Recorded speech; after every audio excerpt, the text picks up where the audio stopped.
Hello everyone, welcome to the smart IAS. अभी हम लोग डिस्कस करने वाले हैं 3 सितंबर 2025 का daily current affairs.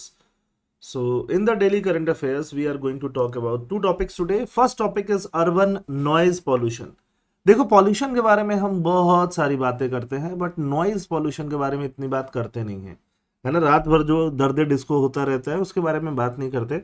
Prelims mains दोनों के लिए यह जैसे इंपॉर्टेंट टॉपिक है। Second is 25th SCO summit in Tianjin. SCO क्या है आपको पता हो भी सकता है, नहीं भी हो सकता है, दोनों समझेंगे। और एससीओ का समिट ये जिसमें मोदी जी गए हुए थे, होके आ गए। आपने मोदी जी, जी जिनपिंग और पुतिन को एक साथ देखा होगा, साथ में अपने शहबाज शरीफ को भी देखा होगा, पाकिस्तान के जो प्राइम मिनिस्टर हैं। तो ये हमारा सेकंड टॉपिक है। मॉडल आंसर्स आपको मिलेगा जो लास्ट डीसीए में हमने क्वेश्चन दिए थे, और नए प्रैक्टिस क्वेश्चन भी आपको आज के टॉपिक पे बेस्ड मिलेगा। whatever new words, new vocabulary you are learning, whatever new words you are learning, all you can mention that in the comment section। ठीक है, ये कीवर्ड्स जो होंगे, जो नए नए कीवर्ड्स आप सीखते जाते हो, कीवर्ड्स का बहुत बड़ा रोल है आपके सिलेक्शन में, है ना। It has very bigger role to play in your selection.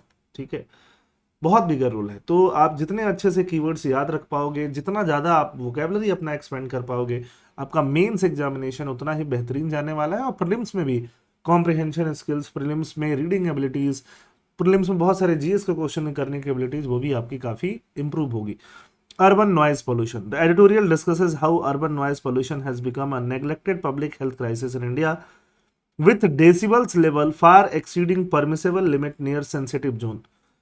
तो अर्बन नॉइज पोल्यूशन इंडिया में, अर्बन इलाकों में जो नॉइज पोल्यूशन है वो एक हैजर्ड बनते जा रहा है, हैजर्ड बनते जा रहा है, एक क्राइसिस बनते जा रहा है। पोल्यूशन को या नॉइज को या फिर साउंड को हम लोग डेसिबल में मेजर करते हैं, और कुछ खास डेसिबल से अगर ये क्रॉस कर जाता है तो ये पोल्यूशन का रूप ले जाता है। बहुत सारे जोन्स में लॉज हैं, एग्जिस्ट कर रहे हैं गवर्नमेंट के लॉज, बट फिर भी नॉइज नॉइज नॉइज बहुत ज़्यादा हो रहा है।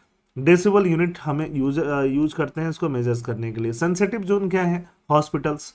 हॉस्पिटल बहुत सेंसिटिव जोन है, उसके आसपास अगर बहुत नॉइज हो रहा है तो वहाँ पे होने वाले पेशेंट्स, वहाँ पे रहने वाले पेशेंट्स को बहुत ज़्यादा दिक्कत हो रही होगी। स्कूल्स, रेसिडेंशियल एरियाज, वहाँ पे पीस चाहिए कि लोग पीस से रह सकें, डिग्निटी से रह सकें, वेलबींग से रह सकें। क्या ऐसा हो रहा होता है? नहीं। आप देख रहे होते हैं इंडस्ट्रियलाइजेशन हो रहा होता है ना। इंडस्ट्रीज बन रही होती है, इंडस्ट्रीज चल रही होती हैं, व्हीकल्स चल रहे होते हैं, पी पा कर रहे होते हैं, कंस्ट्रक्शन वर्क दिन भर हो रहा होता है, अप्लायंसेस, टीवी वगैरह, धूम धड़ाका वगैरह चल रहा होता है, सोशल गैदरिंग हो रहा होता है, दर्द डिस्को, शादियां चल रही होती हैं, पुअर अर्बन प्लानिंग। तो ये सब नॉइज के सोर्सेज हैं। और नॉइज को या साउंड को हम टोटल डेसिबल में मेजर करते हैं। डब्ल्यूएचओ ने बोला है, वर्ल्ड हेल्थ ऑर्गेनाइजेशन ने, कि आपके लिए 45 डीबी डे टाइम में और 35 डीबी नाइट टाइम में नॉइज लेवल इससे ज़्यादा तो नहीं होना चाहिए। 45 डीबी है ना, डेसिबल।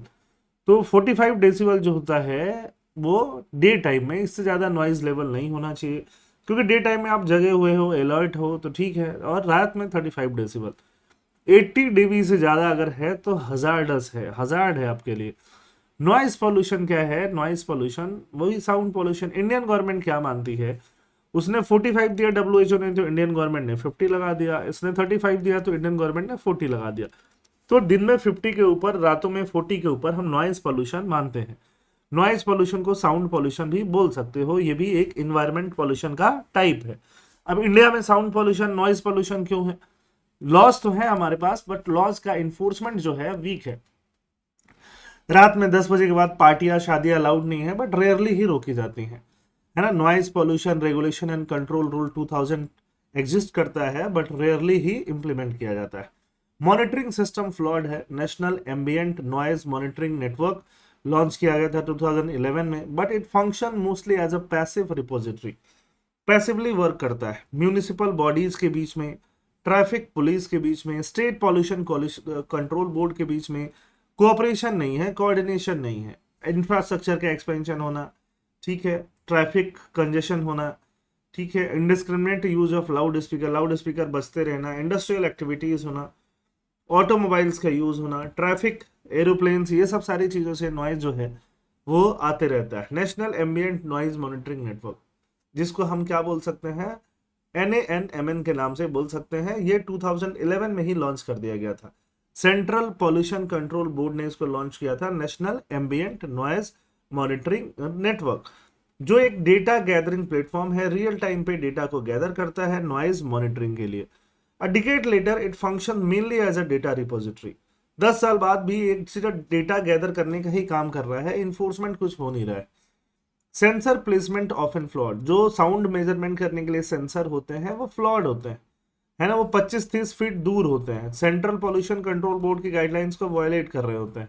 डेटा जो कलेक्ट होता है स्कैटर्ड होता है, बहुत ज्यादा मीनिंगफुल नहीं होता गवर्नमेंट की अकाउंटेबिलिटी को लेकर। National ambient noise monitoring network in India, CPCB in association with SPCB, C for central pollution, S for state pollution, इन लोगों ने मिलकर NANMN बनाया है और 10 मेट्रो सिटीज में इसको यूज करते हैं। A total of 82 noise monitoring stations are operational in these metro cities. ये मेट्रो सिटीज में ये सारे नॉइज मॉनिटरिंग स्टेशंस भी हैं। अब देखो, हो सकता है कि नॉइज पोल्यूशन पे डायरेक्ट क्वेश्चन नहीं आए, बट पोल्यूशन पे अगर जेनरिक क्वेश्चन आता है, मेंशन नॉइज पोल्यूशन टू, है ना। अर्बनाइजेशन पे हर साल जीएस पेपर 1 में मेंस में क्वेश्चन आता ही आता है। अर्बनाइजेशन के इश्यूज में आप नॉइज पोल्यूशन भी मेंशन कर सकते हो। वो सिर्फ नॉइज पोल्यूशन नहीं, उसके साथ ये अगर आप थोड़ा सब्सटेंशिएशन करते हो, थोड़ा डेटा, थोड़ा फैक्ट्स डालते हो, तो आपका नॉइज पोल्यूशन का जो आर्गुमेंट है वो और ज्यादा स्ट्रेंथन होता है। तो this is how you can use this article in your answers. Existing constitutional and legal dimensions क्या है? Article 21, right to life with dignity includes environmental and mental wellbeing. Article 21 बोलता है कि right to live with dignity, इसके लिए environmental wellbeing भी होना जरूरी है। तो इसका मतलब सीधे सीधे नॉइज को कम करना है। 2005 में सुप्रीम कोर्ट ने रूल किया था, noise pollution violates the right to life, है ना। तो नॉइज पोल्यूशन को कम किया जाना चाहिए, हटाया जाना चाहिए। 48A आर्टिकल जो है वो भी इन्वायरमेंटल प्रोटेक्शन का मैंडेट देता है। Noise pollution is regulated separately under the noise pollution regulation and control rules. Noise standard for motor vehicle, air conditioner, refrigerator, diesel generator are prescribed under the environmental protection rule. Noise emanating from industry is regulated by SPCB or PCC for state and union territory under the Air Prevention and Control of Pollution Act। ठीक है, तो ये act वगैरह थोड़ा बहुत important है। तो अभी हम बात कर रहे थे डे में कितना 50 dB और नाइट में कितना 40 dB। ये इंडियन गवर्नमेंट ने नॉर्म्स लगाया है, WHO ने तो थोड़ा 5 dB कम ही लगाया था। ठीक है, Indian cities like Delhi and Bengaluru often record 65 to 70 dB near sensitive zone। Urban cities जो हैं दिल्ली और बेंगलुरु, वो 65 से 70 dB नियर सेंसिटिव जोन पे जाते हैं। Causes disturb sleep, mental stress, anxiety and cardiovascular issues. जिससे क्या होता है? Disturb sleep, mental stress, anxiety, cardiovascular issues. Vulnerable groups जो हैं, children, elderly and those with pre existing conditions, उनको क्या होता है? इससे प्रॉब्लम होता है। कॉन्सिक्वेंस इकोलॉजिकल इम्पैक्ट भी है। Auckland study, university of Auckland का स्टडी ये कहता है, urban noise and artificial light disrupted the sleep and song pattern of common mynas after just 1 night. Common जो माइनाज है ना, उनका एक नाइट के बाद इनका स्लीप पैटर्न डिस्टर्ब हो जाता है। ठीक है, ये सिर्फ एविएशन कंसर्न नहीं है, ब्रेकडाउन है, इकोलॉजिकल कम्युनिकेशन सिस्टम का ब्रेकडाउन है। Economic and social cost, productivity reduce हो जाती है, लोगों का स्लीप डिस्टर्ब होता है, mental stress, health care expenditure बढ़ता है, सोशल कॉस्ट जो होता है कम्युनिटी में वो बढ़ता है। इंडिया एंड यूरोप को अगर हम कंपेयर करें, Europe noise related illness and mortality data actively shape policy decision. जो भी पॉलिसी डिसीजन लिए जाते हैं उसमें नॉइज रिलेटेड डेटा का यूज किया जाता है। European environment agency estimated the annual economic cost of urban noise 100 euro billion euro, leading to zoning and speed limit. Speed limit लगाना, जोन करना, किस जोन में कितना साउंड होना चाहिए। In contrast India faces regulatory fragmentation. हमारे में क्या है? रेगुलेटरी फ्रेगमेंटेशन है। आरटीआई अनआंसर्ड जाती है। State pollution control board silos में काम करता है, टुकड़े टुकड़ों में काम करता है। Public data, Uttar Pradesh often remains unavailable, कुछ स्टेट्स का अनअवेलेबल रहता है।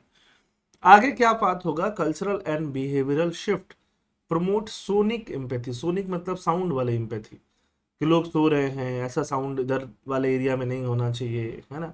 School driver training program and community awareness. Move from token measures, behavioural change जैसे कि टॉयलेट्स के लिए किया गया वैसे इसके लिए भी करना पड़ेगा। Urban planning for acoustic resilience, incorporate noise consideration in city design. huge sound barriers, green belt, and better zoning to control noise. Policy suggestion: create a national acoustic policy with clear decibel standard across cities, regular audits and mandatory disclosure of noise data, empowered grievance redressal mechanism, strengthen interagency coordination between municipal bodies, SP, CVs, and police. What is the conclusion? Noise pollution is not an invisible irritant. It is a public health emergency, an ecological disruptor, and a constitutional concern. Without a right-based framework that treats silence as essential to dignity, India's urban future risk becoming unlivable. India's का जो urban future risk है वो unlivable हो रहा है. The challenge is not only regulatory but also cultural, fostering a shared ethnic of sonic empathy. जिससे कि हम फोस्टर करेंगे shared ethics of sonic empathy, है ना, साउंड से related empathy. Silence must not be imposed but enabled through design, governance and civic will. ठीक है, ये सब आप मेंशन कर सकते हो. Tianjin Troikaa. Hello Trump. Troikaa मतलब थ्री पार्टनर्स, उसको हम क्या बोलते हैं? Troikaa. Tianjin is a place. Hello Trump मतलब ये तीन कंट्रीज वाले मिलकर ट्रम्प को हेलो बोल रहे हैं. ठीक है, अब ये एससीओ का समिट हुआ था, 25th summit. SCO Shanghai cooperation organisation. Shanghai एक सिटी है चाइना में.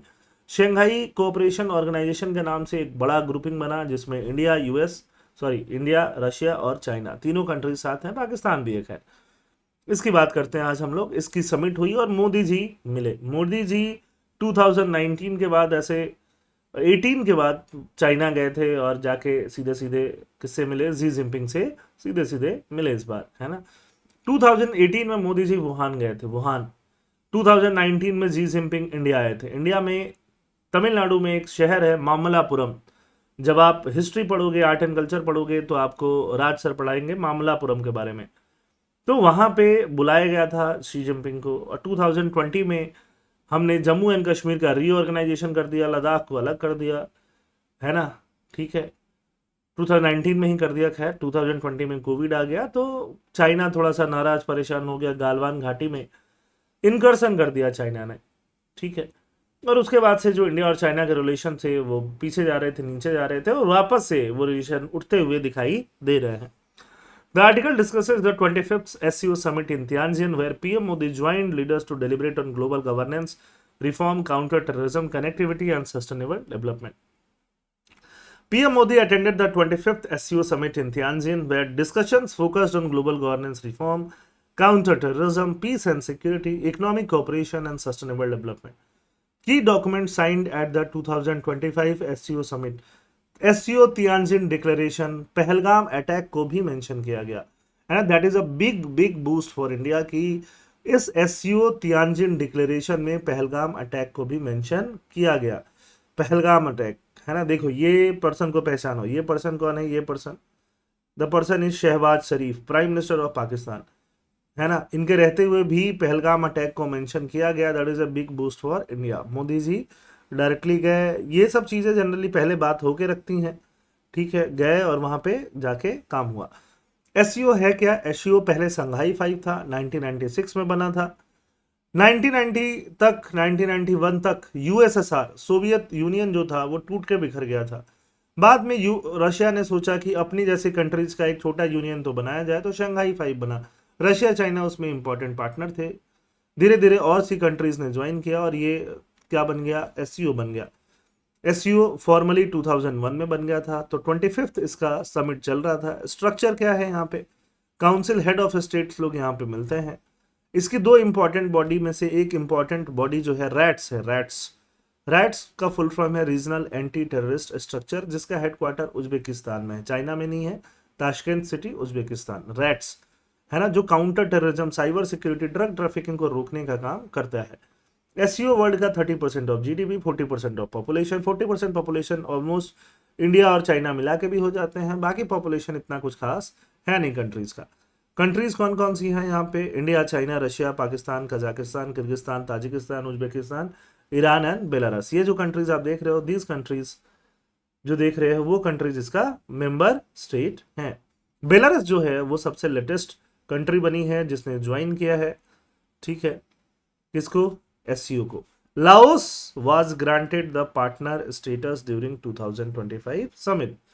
लाओस भी इसका मेंबर जल्दी ही बन सकता है। ठीक है, तो करंट मेंबर्स जो हैं वो 10 मेंबर्स जो हैं इसके, आप देख सकते हो। ईरान 1-2 साल पहले इसका मेंबर बना। बेलारस जो है रिसेंटली इसका मेंबर बना है, बेलारस। ठीक, अब रशिया, चाइना, यहाँ पे जो भी मिडिल सेंट्रल एशियन कंट्रीज हैं, सेंट्रल एशियन कंट्रीज में सॉरी रशिया, चाइना, कजाकिस्तान और बाकी सेंट्रल एशियन कंट्रीज में तुर्कमेनिस्तान छोड़ दो, तो बाकी जो तान तान तान तान है, कजाकिस्तान, किर्गिस्तान, ताजिकिस्तान, उज्बेकिस्तान, ये चारों कंट्रीज इसकी मेंबर हैं। अफगानिस्तान फिर छोड़ दो, पाकिस्तान है ना, राजस्थान हो गया इंडिया की वजह से। ठीक है, ईरान हो जाएगा और बेलारस हो जाएगा। ठीक, इंडियन एससीओ, इंडिया को 2005 में ऑब्जर्वर बनाया गया था, 2017 में फुल मेंबरशिप मिला गया था जिसमें पाकिस्तान को भी मिल गया था। India under its first ever presidency of SCO hosted the meeting on virtual format.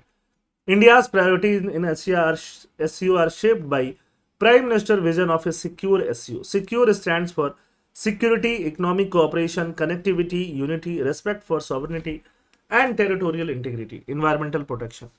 ये सिक्योर इसके लिए स्टैंड करता है, सिक्योरिटी, इकोनॉमिक कोऑपरेशन, कनेक्टिविटी, है ना। तो इंडिया का प्रायोरिटी एससीओ में क्या था, प्राइम मिनिस्टर का विजन क्या था, सिक्योर एससीओ।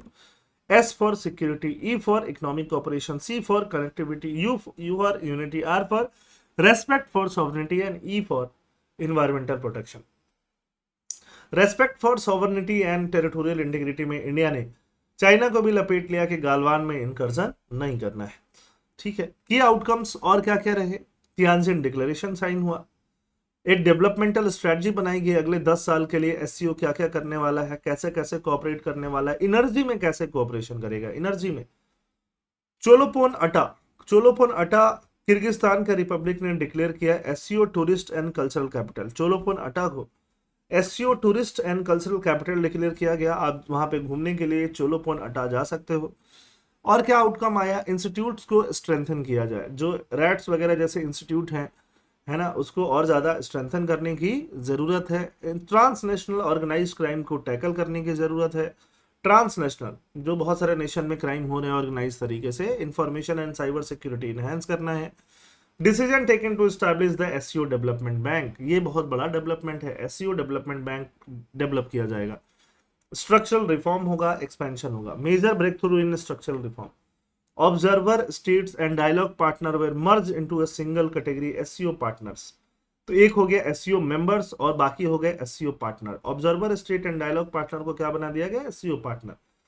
लाओस को पार्टनर बनाया गया, पार्टनर मतलब Laos is not a member. Expanding the SCO into 27 nation family, 10 members हैं, है ना, मेंबर्स ही आपसे पूछे जाएंगे और 17 पार्टनर्स हैं।